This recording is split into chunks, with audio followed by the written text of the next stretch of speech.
আমরা নালি থেকে পানি নেব, নিয়ে ওইদিকে চলে যাব। ওইদিকে কিছু গাছ আছে, গাছের গোড়ায় গোড়ায় পানি দিয়ে দেবো। দেখেন গাছের কি অবস্থা হয়েছে, এবং গতকালকে লাগানো গাছ, কিন্তু আমরা গাছে সেচ দেবো না। সেচ দিলে পরেই বেশি ভারী সেচ হয়ে গেলে গাছগুলো মরে যেতে পারে, লাল হয়ে যাবে। এই জন্য তো কিছু অংশ আছে লাগাইছি ওখানে, কালকে আমার ওইগুলোতে পানি দেওয়ার চেষ্টা করব।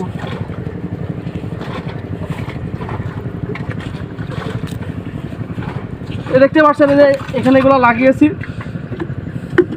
বন্যা দিয়ে ওরা করে অল্প পরিমাণ পানি দিতে হবে, বেশি দিলে পারে হয়তো নষ্ট হয়ে যেতে পারে শামুকের চারা। প্রতিটা গাছের গোড়ায় সুন্দরভাবে পানি দিয়ে দিতে হবে, এইভাবে নিয়ে নিয়ে। সেই জন্য দিলে পারেই পানি দিলে পারেই গাছগুলো ভালো থাকবে, মরবে না। যদি বেশি পানি বা বেশি শেষ হয়ে যায় তাহলে পরে গাছগুলো মরে যেতে পারে, এটাই কষ্ট।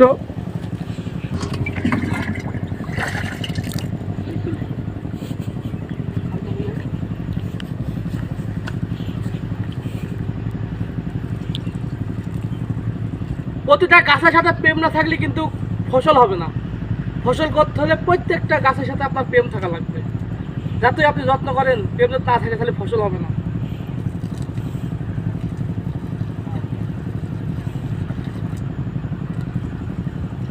গাছের পানি যদি না দেই গাছ তো বাঁচবেই না, মাঝখান থেকে চাষিও মেরে চলে যাবে।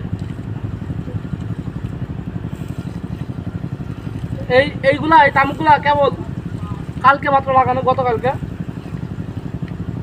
আজকে যদি সেচ দিয়ে দিই তাহলে ভারী শেষ হয়ে যাবে, এই জন্য গাছগুলা একদম মরে যাবে লাল হয়ে। এই জন্য এভাবে দিয়ে দিচ্ছি।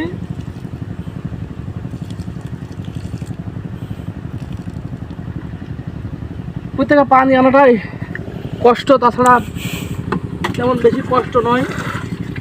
নালির ভিতর থেকে পানি। আজকে এই পর্যন্ত আমাদের ভিডিওটা, সবাইকে দেখার জন্য ধন্যবাদ।